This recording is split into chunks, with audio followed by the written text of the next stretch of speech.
4 weeks later, another ship discovers her drifting aimlessly. No distress signals, no signs of struggle. No crew, 10 people have vanished without a trace. The Mary Celeste is found perfectly seaworthy, with meals half-eaten, cargo untouched, and the captain's logbook open to the last entry. November 1872, the Atlantic Ocean. A British brigantine sails calmly through moderate seas. Her cargo is intact. Her provisions are sufficient. Her crew is experienced. Everything is normal, or so it seems. 4 weeks later, another ship discovers her drifting aimlessly. No distress signals, no signs of struggle, no crew. 10 people have vanished without a trace. The Mary Celeste is found perfectly seaworthy, with meals half-eaten, cargo untouched, and the captain's logbook open to the last entry. Where'd they go? What forced them to abandon a perfectly good ship in the middle of the ocean? And why were no bodies ever found? For over 150 years, the Mary Celeste has remained maritime history's greatest unsolved mystery. This is the story of the ghost ship that sailed without a crew. Welcome to Dark History Files. Asterisk, the Mary Celeste was not a remarkable vessel. Built in 1861 in Nova Scotia, she was a brigantine, a two-masted sailing ship commonly used for commercial cargo. At 103 feet long, she was sturdy but unremarkable. By 1872, she had seen 11 years of service, surviving storms, cargo runs, and the harsh life of Atlantic trade. Her captain, Benjamin Briggs, was 37 years old. An experienced mariner from Massachusetts, he had commanded ships for over a decade. He was known for his professionalism, his temperance, and his devotion to his family. His wife, Sarah Elizabeth Briggs, 29, often accompanied him on voyages. This journey would be no exception. Their 2-year-old daughter, Sophia Matilda, was also aboard. It would be her first voyage. The crew consisted of 7 experienced sailors: Albert Richardson, the first mate; Andrew Gilling, the second mate; and 5 seamen: Edward Head, John Jones, William Gribble, Gottlieb Gondeschalt, and Boy Anderson. All were qualified. All were seasoned. None had any reason to abandon ship. On November 7th, 1872, the Mary Celeste departed from Stapleton, New York, her destination, Genoa, Italy. Her cargo, 1,701 barrels of crude alcohol. The journey should take approximately 1 month. The weather is favorable. The ship is sound. The crew is capable. Everything is normal, but normal would soon become extraordinary. Asterisk, the Mary Celeste's final voyage began without incident. She sailed down the New York harbor, past Staten Island, and into the Atlantic. The weather was fair. The seas were moderate. Captain Briggs made his final entry in the ship's logbook on November 25th, 1872. At 5 p.m., the entry was routine. Position: 36 degrees, 57 minutes north, 6 degrees, 20 minutes west, approximately 50 miles west of Santa Maria Island in the Azores. Distance traveled, 120 miles in the previous 24 hours. Weather: fair. Winds: light from the west. All well. Those were the last words ever recorded by Captain Benjamin Briggs. After November 25th, the logbook falls silent. No distress signals, no mayday calls, no explanation. The Mary Celeste simply continued sailing, but her 10 souls had vanished, or so it seemed. Asterisk, December 4th, 82, 9 days after the last logbook entry. The Dei Gratia, another brigantine, sails through the Atlantic under the command of Captain David Morehouse. Ironically, Captain Morehouse knew Captain Briggs personally. They had dined together just days before in New York. At approximately 1 p.m., lookout John Johnson spots a vessel drifting erratically. The ship appears to be under partial sail, but her course is erratic. She seems abandoned. Captain Morehouse sends 4 men to investigate. First mate Oliver Deveau, seaman John Wright and Charles Lundmark, and cabin boy Augustus Anderson. As they approached, they noticed something deeply unsettling. And the Mary Celeste is in good condition. Her hull is sound. Her masts are standing.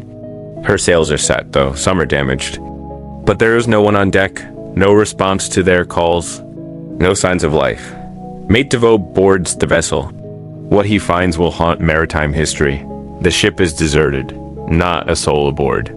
But the scene tells a story of sudden, inexplicable departure. The cargo hold contains 1,701 barrels of alcohol, all accounted for. The galley shows evidence of recent meal preparation. Food is half-eaten. Plates remain on the table. The captain's cabin is orderly. Personal belongings are intact. The crew's quarters show no signs of struggle.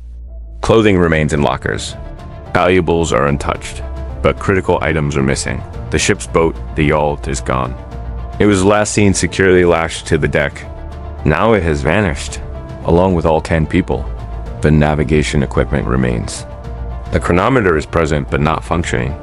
The sextant is aboard. The ship's papers and logbook are in the captain's cabin. The last entry, November 25th, 5 p.m. All well. Most disturbing of all, the ship's pump has been recently used. The hold contains 3.5 feet of water, not enough to sink the vessel, but enough to concern a captain. One rope hangs from the bow, trailing in the water. It appears to have been used to secure something, perhaps the missing yawl. The Mary Celeste is a ghost ship, perfectly seaworthy. Abandoned by her crew, with no explanation, Captain Morehouse makes the decision to bring the Mary Celeste to Gibraltar. Under maritime law, an abandoned vessel can be claimed for salvage. The Dei Gratia crew places 5 men aboard the Mary Celeste and sails toward Gibraltar.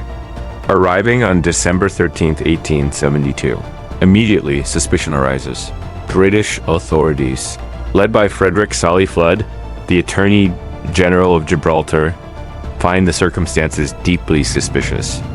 2 ships, captained by men who knew each other, departing New York within days of each other. One ship found abandoned, the other claiming salvage rights. The potential salvage award, substantial dot and investigation begins. The Mary Celeste is examined fore and aft. Experts are consulted. Theories multiply. The first theory, piracy, but nothing of value is missing. The cargo is intact. Personal belongings remain. This is not robbery. The second theory, mutiny. But the crew was experienced, professional. Captain Briggs was respected. No signs of violence are found. No blood. No struggle. The third theory, alcohol fumes. The cargo of crude alcohol could have produced explosive fumes. Perhaps the crew feared an explosion and abandoned ship in panic. But there are no burn marks. No evidence of fire. The fourth theory, Seaquake. An underwater earthquake could have frightened the crew. But no seismic activity is recorded in that area during that time. The fifth theory, insurance fraud. Captain Briggs and Captain Morehouse conspired to fake an abandonment for insurance money. But Captain Briggs took his wife and child. Would he risk their lives for money? Unlikely. The investigation continues for months. Witnesses are interviewed. Experts are consulted. But no conclusion is reached. Over the next century and a half, numerous theories have emerged. Each attempts to explain the inexplicable. Each has merit. None provide definitive answers. Theory 1. Alcohol fumes and panic. The cargo of crude alcohol could have leaked, producing flammable fumes. The crew, fearing explosion, abandoned ship in the yawl, securing it with a rope to the Mary Celeste. The rope snapped. The yawl drifted away. The Mary Celeste continued sailing. The crew perished at sea. This theory explains the missing yawl. It explains the lack of violence. It explains the abandoned ship.